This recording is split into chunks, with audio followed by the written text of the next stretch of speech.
Hi friends, నేను ఓడిపోయా, మీరే గెలిచారు. మార్నింగ్ అల్లు అర్జున్ అరెస్ట్ అని చెప్పేసి వీడియో ఇచ్చినప్పుడు ఆనందపడ్డాను. అల్లు అర్జున్ అరెస్ట్ ఎందుకు కాదు, ఓ మనిషి చనిపోవడానికి కారణమైన ఒక వ్యక్తి ర్యాలీ చేసినప్పుడు కావచ్చు, జనాలు సెక్యూరిటీ హడావుడి మొత్తానికి తొక్కిసలాట జరిగింది.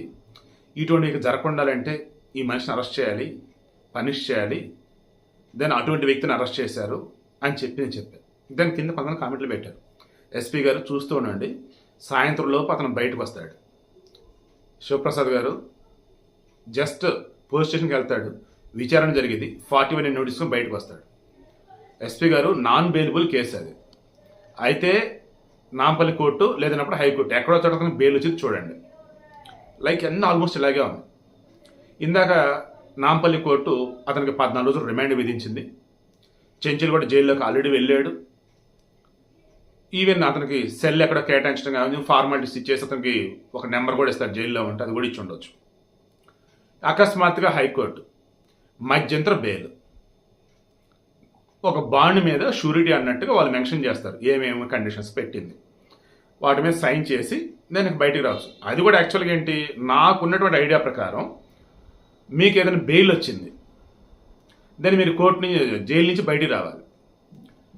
ఆ కోర్టు కాపీలు ఉంటాయి కదా, ఈవినింగ్ 5 లోపు, సూర్యాస్తమయం లోపు ఇవ్వాలన్నమాట. వీస్తల ప్రొసీడింగ్స్ అన్ని చెక్ చేసుకొని అప్పుడు మనం బయటకు వదిలిపెడతారు. ఈవెన్ 2020 ఆగస్టులో నన్ను తీసుకెళ్ళినప్పుడు స్టేట్మెంట్ కోసమని నేను స్టేట్మెంట్ అంతా ఇచ్చేసి అయిపోయింది, అసలు ఏ తప్పు లేదు. ఇప్పుడు రఘురామకృష్ణరాజు విషయంలో ఎవరైతే అరెస్ట్ అయినాడు విజయపాల్ ఆఫీసర్, ఆయన మొత్తం చూసుకొని ఇతను మంచి స్కిల్స్ ఉన్నటువంటి వ్యక్తి, ఇతను అసలు తప్పేం లేదు, న్యూస్ వచ్చింది, దాన్ని అది కూడా కరెక్ట్గా ప్రాపర్ వేలో చెప్పాడు తప్ప వేరేది ఏమీ కాదు, ఎక్కడ అబ్యూజ్ లాంగ్వేజ్ ఏమి వాడలేదు. సో ఎఫ్ఐఆర్లో ఈయన పేరేమొద్దు, ఆ ఛానల్ హెడ్లు అండ్ ఫస్ట్ న్యూస్ పబ్లిష్ చేసిన వాళ్ళు బాధ్యులని ఎఫ్ఐఆర్లో వాళ్ళ పేర్లు పెట్టారు. దాన్ని ఇక సిఐడి వాళ్ళకి నన్ను అప్పచెప్పేసి గుంటూరు నుంచి ఇక విజయవాడ తీసుకెళ్ళిపోయి స్టేట్మెంట్ పంపించేశాడు అన్నాడు ఆయన. విజయవాడ వచ్చేసరికి నైట్ అరౌండ్ 10 or 10:30 అయింది. నేను విజయవాడలో మాకు కొంత నేను వెళ్తాను వదిలేను అంట. లేదండి, ఇంత నైట్ అప్పుడు పంపకూడదు, రూల్స్ ఒప్పుకో, మిమ్మల్ని ఆల్రెడీ మేము తీసుకొచ్చాము స్టేట్మెంట్ కోసం అని చెప్పేసి ఆల్రెడీ మొత్తం వార్తలు వచ్చేసాయి, చంద్రబాబు నాయుడు ట్వీట్ చేశాడు, లోకేష్ ట్వీట్ చేశాడు, అన్ని ఛానల్స్ లైవ్లు ఇచ్చేసాయి, మేము ఒక్క మాట ఏమనలేదు, మీ ఒంటి మీద చిన్న చేయబడలేదు, మాది బయట మాత్రం న్యూస్ వేరేలాగా వచ్చింది, ఇంత నైట్ అప్పుడు మీరు బయటకు వెళ్తే మీకు ఏదైనా అయిందనుకో మా ఉద్యోగాలు పోతే వద్దండి, ఉండండి అని నైట్ ఉంచారు.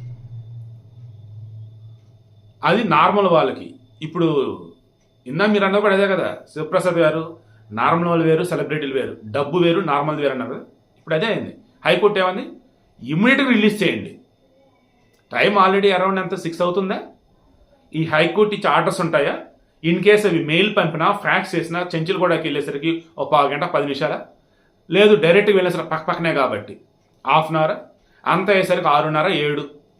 మరి అక్కడ ఫార్మాలిటీస్ ఉన్నాయి కదా, మరలా అల్లు అర్జున్కి చెంచులు కూడా జైలు వచ్చేసి ఆల్రెడీ ఒక నెంబర్ ఇచ్చి ఉంటారు, రూమ్ కేటాయించి ఉంటారు, ఆయన బిలాంగ్స్ ఏమి ఉంటాయి అవన్నీ ఎంటర్ చేసి ఉంటారు. మళ్ళీ ఇప్పుడు అన్ని ఫిల్టర్ చేయాలా, అన్ని క్లియర్ చేయాలా, అప్పుడు ఆయనకి ఇవ్వాలా.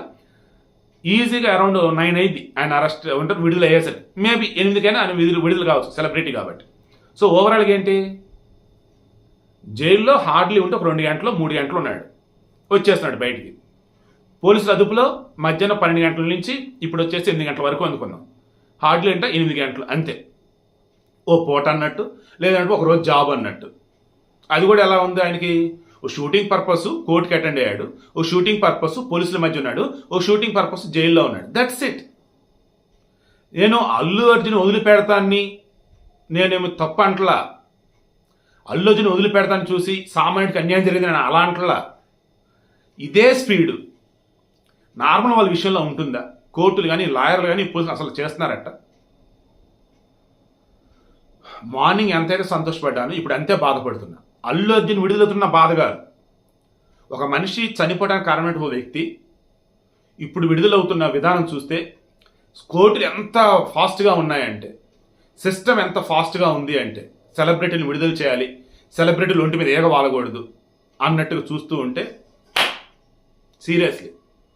ఇందాక పాపం పాలు వచ్చి అంటున్నాడు, ఆర్టికల్ 14 ఏంటి, దాన్ని ఏమంటారు, ఈక్వల్ సమాంతర న్యాయమా, అందరూ కూడా సమన్యాయం దక్కాలి, ఇటువంటి తొక్కిసలాట చాలా జరిగినాయి, మరి వాళ్ళందరినీ జైల్లో పెట్టలేదే, అల్లు అర్జున్ ఎందుకు పెట్టారన్నాడు.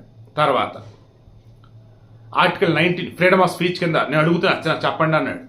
నాదేదే బాబుతో ఫ్రీడమ్ ఆఫ్ స్పీచ్ అడుగుతూనే ఉన్నా, చెప్తూనే ఉన్నా.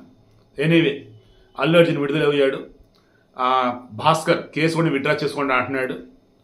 మరి లాయర్లు ఇంకా దానికి తగ్గట్టుగానే కేసు విత్డ్రా చేపించేసి కేసు కూడా క్లియర్ చేపిస్తారు. రేపు మొక్క అదే జరిగింది.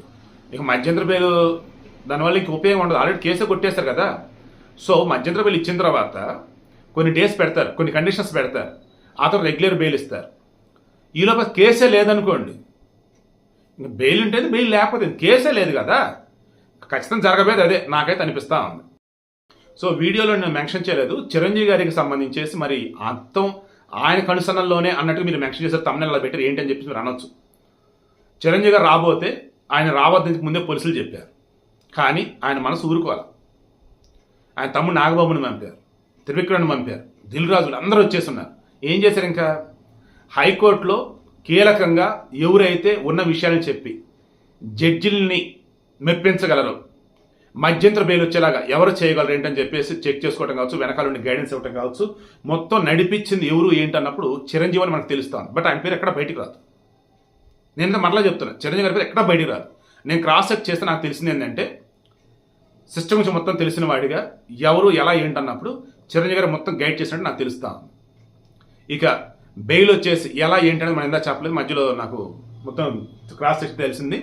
4 వారాల మధ్యంతర బెయిల్. 4 వారాల మధ్యంతర బెయిల్ అంటే 7 నెలలు 28 రోజులు. ఈలోపు ఆల్రెడీ భాస్కర్ కేసు విత్డ్రా చేసుకోవచ్చు. అండ్ ఈలోపు వచ్చేసి దీనికి సంబంధించి మెయిన్ ఏవైతే ఉన్నాయో పోలీసులు తప్పిదం అన్నట్టు కరెక్ట్గా ప్రూవ్ చేయగలిగితే వీళ్ళు కేసు కొట్టేయచ్చు, రిటర్న్గా పోలీసు మీద కేసు పెట్టవచ్చు. అండ్ అల్లు అర్జున్ చేసి పరువు నష్టం దావా వేయచ్చు, ఆయన హక్కులకు భంగం కలిగిందని చెప్పొచ్చు. సరే 1,00,000 నేను మరలా చెప్తాను చూడండి, ఈ 4 వారాల్లోపు మనకి తెలియనటువంటివి ఎన్నో విషయాలు మనం చూడబోతున్నాం, వినబోతూ ఉన్నాం. అంతిమంగా సినీ ఇండస్ట్రీ అంతా ఈరోజు ఏకమైంది. ఓ త్రివిక్రమ్ ఏంటి, దిల్ రాజు ఏంటి, చిరంజీవి ఏంటి, అల్లు అరవింద్ ఏంటి, బన్నీ వాస్ ఏంటి, అండ్ పిల్లనిచ్చే మామన్నాడు కాబట్టి కంచర చంద్రశేఖర్ రెడ్డి ఆయన ఏంటి, ఆల్మోస్ట్ అండి అల్లు అర్జున్ కోసం ఈరోజు 2 తెలుగు రాష్ట్రాల నుంచి కీలకమైనటువంటి అంతా రెండు వల్ల అన్నారు. రేవంత్ రెడ్డి అయితే నాకు సంబంధం లేదు, నాకేం తెలియదు, చట్టం తన పని తాను చేసుకుపోతుంది అన్నాడు. బట్ జరగాల్సింది ఆల్రెడీ జరిగిపోయింది. అండ్ ఫైనల్లీ మధ్యంతర బెయిల్ 4 వారాలు రిలీజ్ అవుతున్నాడు. ఈలోపు కేసు కూడా కొట్టడం, కేసు క్లోజ్ చేయడం ఖచ్చితంగా అయితే జరిగింది.